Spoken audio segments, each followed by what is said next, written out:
नमस्कार दोस्तों, मैं अजय पांडे फिर से एक बार आपका टारगेट विद अजय पांडे में हार्दिक स्वागत और अभिनंदन करता हूं। आज हमारी टॉपिक है अस्थायी ऊतक, जिसे हम परमानेंट टिश्यू कहते हैं। दोस्तों, इसके पहले हमने आपको प्लांट टिश्यू पढ़ाया था।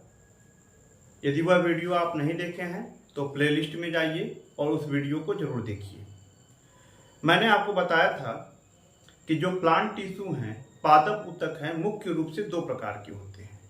पहला विभज्योतकी ऊतक और दूसरा अस्थायी ऊतक। वहां पर हमने आपको विभज्योतकी ऊतक या मेरिस्टेमेटिक टिश्यू के विषय में पूरा बताया।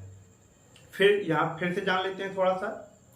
जो विभज्योतकी ऊतक होते हैं वह ऐसी कोशिकाओं के बने होते हैं जिनमें पावर ऑफ डिवीजन, जिनमें विभाजन की क्षमता बहुत ज्यादा होती है।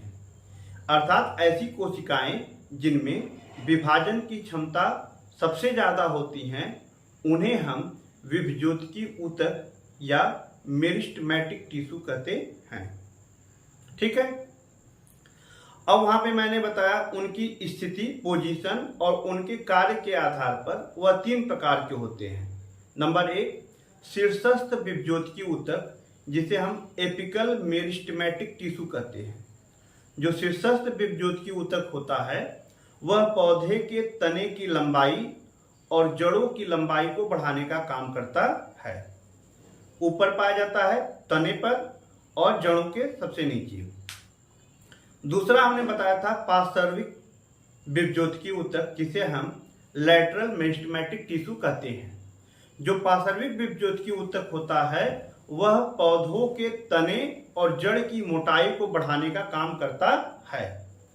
तीसरा हमने बताया था इंटरकैलरी मेरिस्टेमेटिक टिश्यू, अंतर्वृष्ट विभज्योतकी ऊतक।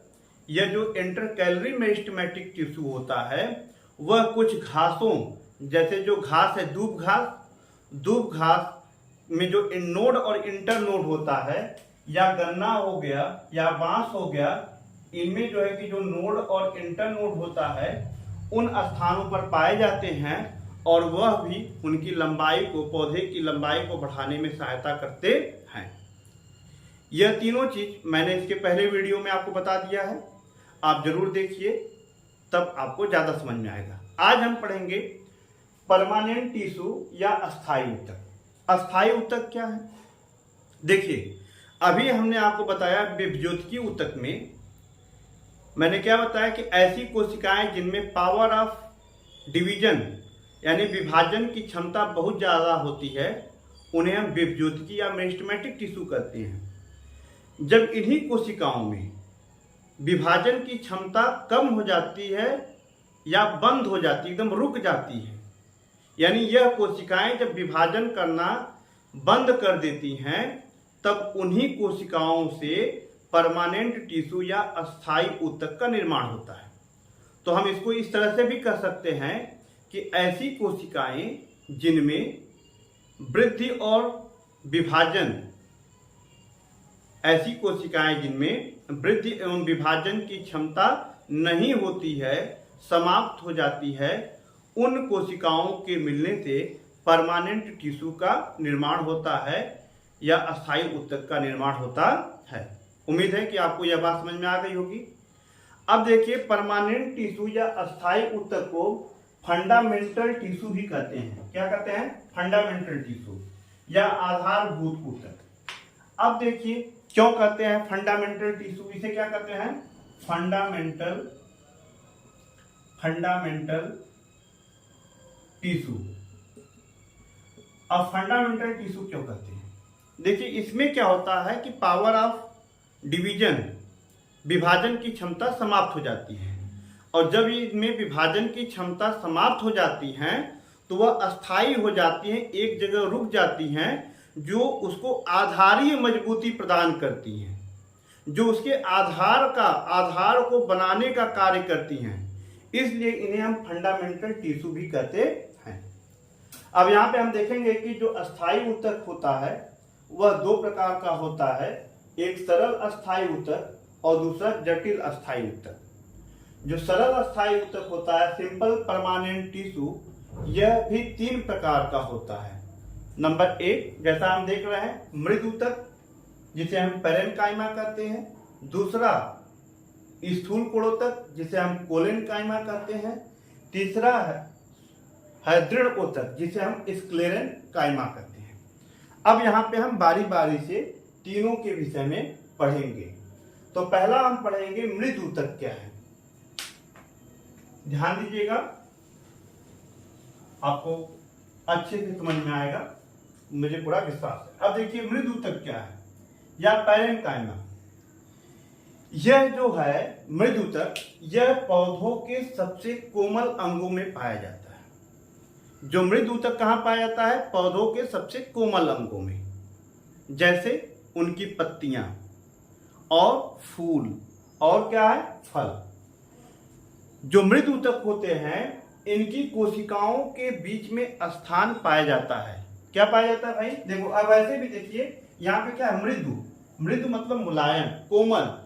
तो यह जो है पौधों के कोमल भागों में पाए जाते हैं, जैसे उनकी पत्तियां, लीव्स,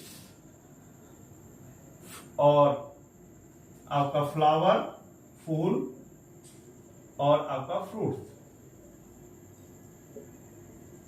इत्यादि। अब इनकी जो कोशिकाएं होती हैं, मृद ऊतक की जो कोशिकाएं होती हैं, इनके बीच में अंतर कोशिकीय स्थान पाया जाता है, यानी कि इनकी कोशिकाओं के बीच में स्पेस पाया जाता है, जगह पाया जाता है। अच्छा अब बताइए, जब इनके पास इनकी कोशिकाओं के बीच में स्पेस पाया जाएगा तो वह उस स्पेस में कुछ ना तो कुछ रख सकती है। भाई जगह पाया गया तो उसमें आप कुछ रख सकते हैं, नहीं पाया जाता तो वो कुछ भी नहीं रख सकती। इसलिए इन्हें हम स्टोरेज सेल भी कहते हैं, भंडारण कोशिकाएं। ये जो मृद ऊतक होती हैं ये भंडारण का काम करती है। किसका काम करती हैं? भंडारण का काम करती हैं। अच्छा इनका हम पहले आकार भी जान लें। इनका आकार जो होता है वह गोल होता है अथवा अंडाकार होता है। मृद ऊतक कोशिकाएं, इनकी कोशिकाएं कैसी होती हैं? या तो गोल होंगी या तो कैसी होंगी, अंडाकार होती हैं। ठीक है, मृद ऊतक की कोशिकाएं गोल अथवा अंडाकार होती हैं। इनकी कोशिका भित्ति काफी पतली होती है। ये जो कोशिका भित्ति है इनकी ये क्या होती है, काफी पतली होती है, और इनके बीच में अंतर कोशिकीय स्थान, अंतर कोशिकीय कौन सा स्थान? अंतर कोशिकीय स्थान पाया जाता है।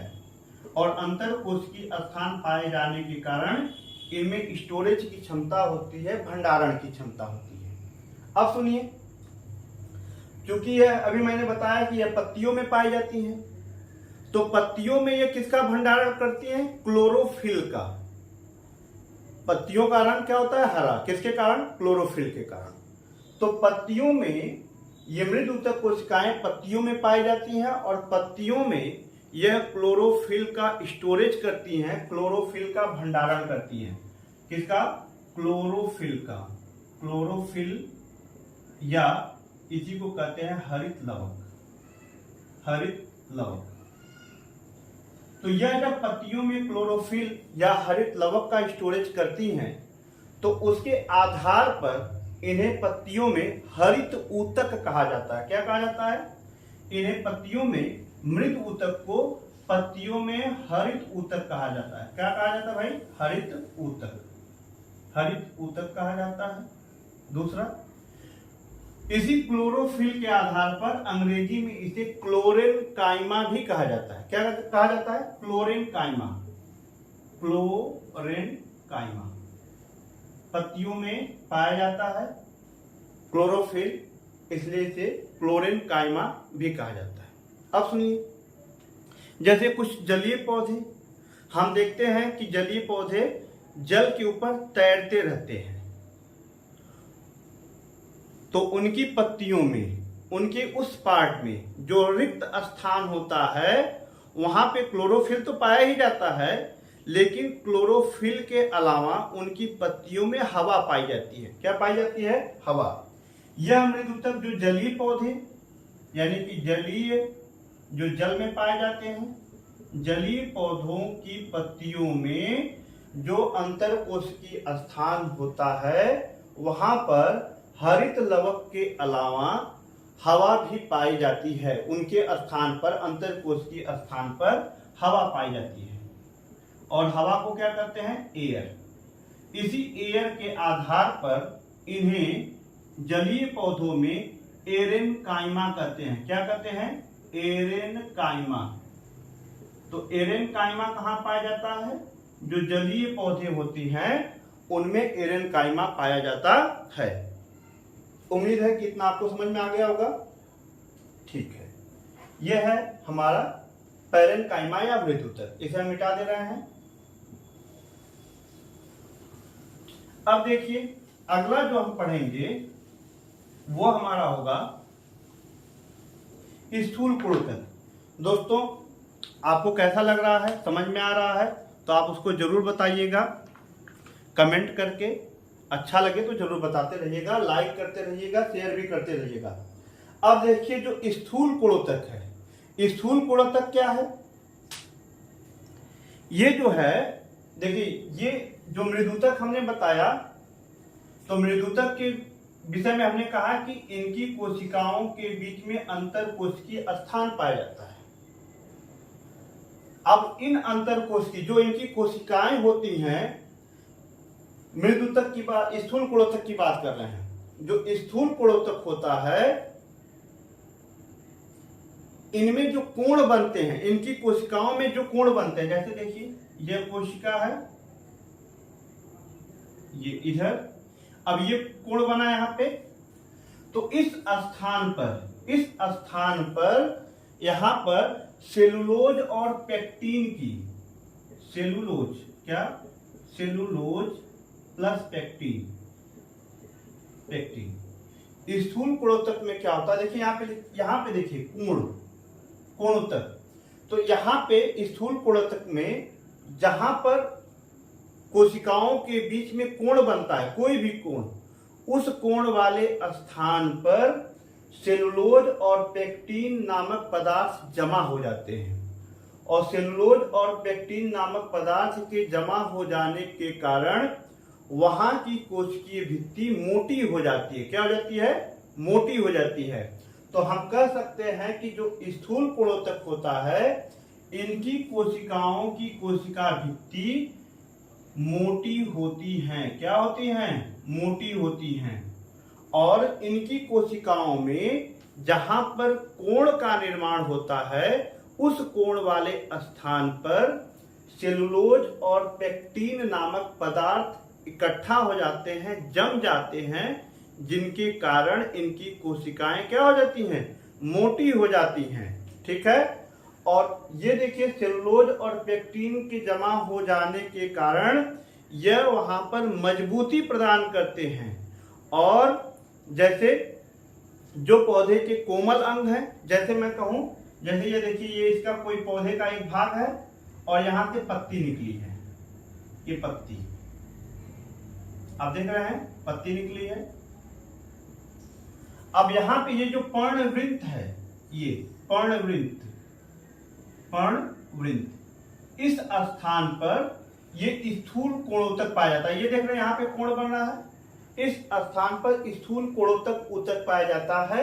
यहाँ पर सेलुलोज और पेक्टिन जमा हो जाता है, जिसके कारण ये इसको मजबूती प्रदान करता है और लचकदार बनाता है। कैसा बनाता है, लचकदार बनाता है, लचीला बनाता है। यानी कि पौधों के कोमल अंगों को लचीला बनाने का काम करता है। कौन लचीला बनाता है, स्थूल कोणोतक। ठीक है, इसका कार्य क्या है, यह पौधों के कोमल अंगों को लचीलापन प्रदान करता है और यांत्रिक शक्ति और मजबूती भी प्रदान करता है। अब जैसे देखिए अभी आम का फल लटका है, तो अब जहां पर इस हिसाब से यहाँ पे है, तो ये क्या कर रहा है, और वो बार बार हिलता रहता है लेकिन गिरता नहीं है, वो लचीला भी बनाता है, टूटता नहीं है, वो इनको लचीला भी बनाता है और मजबूती भी प्रदान करता है।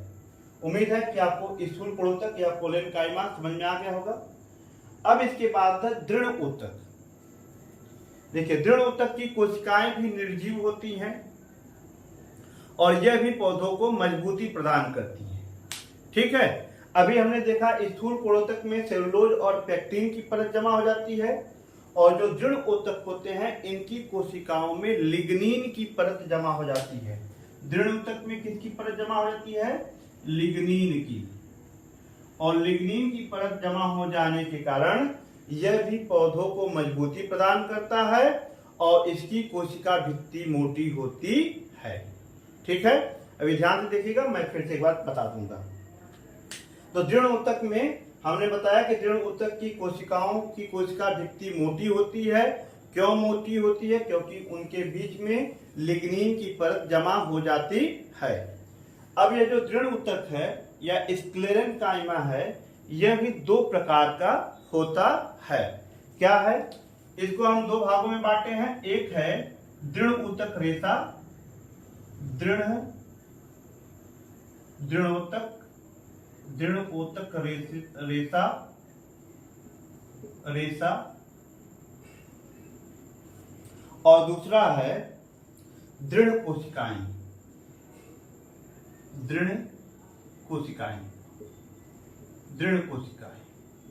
अब सुनिए, दृढ़ ऊतक रेशा क्या है, इसके विषय में जानते हैं।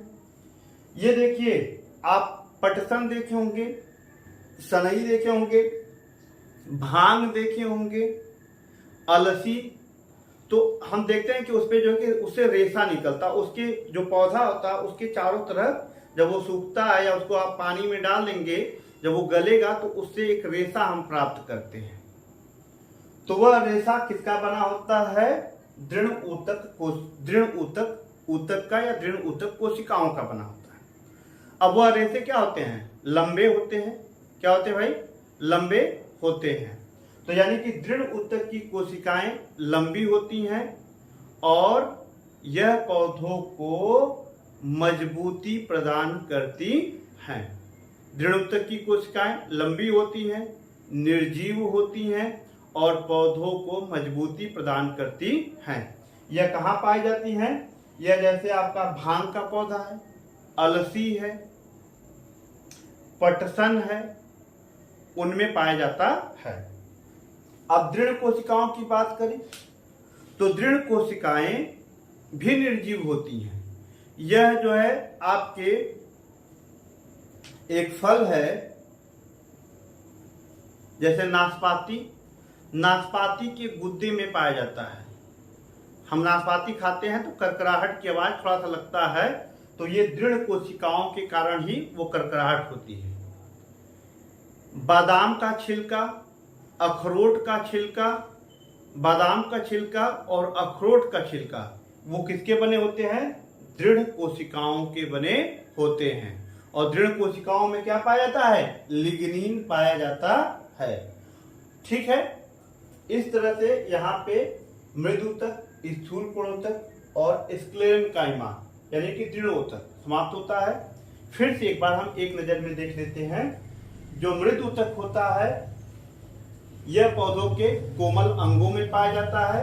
इनके बीच में अंतरकोशिकीय स्थान पाया जाता है। क्या पाया जाता है? अंतरकोशिकीय स्थान। अंतरकोशिकीय स्थान पाए जाने के कारण यह भंडारण का काम करती है, स्टोरेज का काम करती है। यह पत्तियों में पाई जाती है। कोमल भाग जैसे पत्ती हो गया, फूल हो गया, फल हो गया। तो पत्तियों में मृदूतक वाले कोशिका के भाग में हरित लवक या क्लोरोफिल पाया जाता है। यानी कि पत्तियों के जिस मृदूतक भाग में हरित लवक या क्लोरोफिल पाया जाता है उसे हम हरित ऊतक कहते हैं। यानी कि पत्तियों में मृद ऊतक को हरित ऊतक कहते हैं या वहां पे क्लोरेन्काइमा कहते हैं। कुछ जलीय पौधे जो ऊपर तैरते रहते हैं पानी की सतह पर, वहां उनकी पत्तियों में या उनके तनों में जो मृदूतक पाया जाता है उनमें हवा भरी रहती है, इसलिए वहां पर उस मृदूतक को एरेन्काइमा कहते हैं। फिर हम आपको बताएं स्थूल कोणोतक। स्थूल कोणोतक की कोशिकाएं निर्जीव होती हैं। इनके बीच में इनकी जो कोशिका भित्ति होती है वह मोटी होती है। इनके कोणों पर सेलुलोज और पेक्टिन नामक पदार्थ पाए जाते हैं, जिसके कारण इनकी कोशिका भित्ति क्या होती है? मोटी होती है। यह पौधों को मजबूती, यांत्रिक शक्ति प्रदान करती है। जैसे मैंने बताया कि जो पत्तियों की जो पर्णवृंत होती है वहां पर दृढ़ ऊतक कोशिकाएं पाई जाती हैं, वहां पर सेलुलोज और पेक्टिन नामक पदार्थ पाया जाता है, जिसके कारण ये क्या होती हैं, लचीली होती हैं। यानी कि पौधों के लचीलेपन होने का कारण क्या है, स्थूल पूर्ण ऊतक। इसके बाद दृढ़ ऊतक की बात करते हैं जिसे हम स्क्लेरेन्काइमा कहते हैं। यह जो स्क्लेरेन्काइमा है यह इनकी कोशिकाएं भी निर्जीव होती हैं। इनकी कोशिकाओं के बीच में किसकी परत जमा होती है, लिग्निन की परत जमा होती है। यह पौधों को मजबूती प्रदान करते हैं, यांत्रिक शक्ति प्रदान करते हैं। यह भी दो प्रकार के होते हैं, दृढ़ ऊतक रेशा और दृढ़ कोशिकाएं। जो दृढ़ ऊतक रेशा होता है जैसे पटसन हो गया, अलसी हो गया, भांग हो गया, इनके पौधों में, इनके तनों में रेशे पाए जाते हैं जो उसको मजबूती प्रदान करते हैं। आपका जो नारियल है, नारियल के छिलके में भी जो रेशा होता है वह दृढ़ ऊतक रेशा ही होता है। दृढ़ ऊतक कोशिकाएं यह भी निर्जीव होती हैं। यह कुछ फलों के गुद्दों में पाई जाती हैं, जैसे नाशपाती खाते हैं हम लोग, करकराहट की आवाज होती है, वह दृढ़ ऊतक कोशिका के कारण होता है। फिर यह जो है कि बादाम या अखरोट के जो छिलके होते हैं वहां पे भी दृढ़ कोशिकाएं पाई जाती हैं। अब इसके बाद हम आगे पढ़ेंगे जटिल अस्थायी ऊतक। इसकी वीडियो आगे हम बनाएंगे। तब तक आप लोग जरूर बताइएगा कि यह क्लास आपको कैसी लगी। अच्छा लगे जरूर कमेंट करिएगा, बुरा लगे तब भी कमेंट करिएगा। आपके सुझाव जरूर कमेंट करके दीजिएगा। चैनल को लाइक करिएगा, सब्सक्राइब करिएगा। तब तक के लिए जय हिंद, जय भारत।